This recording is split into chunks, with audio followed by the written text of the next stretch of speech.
Hiree. Ishee argachuu akka hin danda'u keessi kun natti dhaga'amaa jira. Galata kee.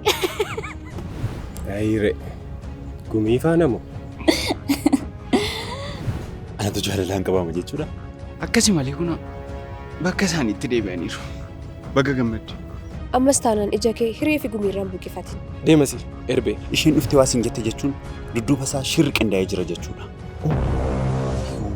Eeyyee deemi yoo kabaja siin jaalanne akkanatti si gaggeessu wayya malee. Gammee.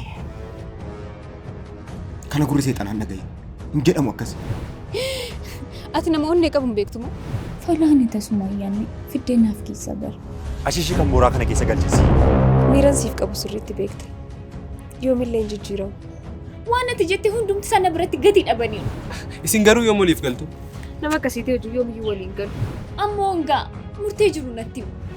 Garuu kanan jedhu amartii kanatu morma kee bareeche moo morma keetu amartii kana bareeche? Hirrifate. Ani kana booda hamileen ittiin sitti deeggamu. Dooktar Eebbaa. Gumiin durba akkasii jaallachuu hin danda'u siin jedhanii? Suma gifti suma man jira bara. Maal abbaa kee saamsoo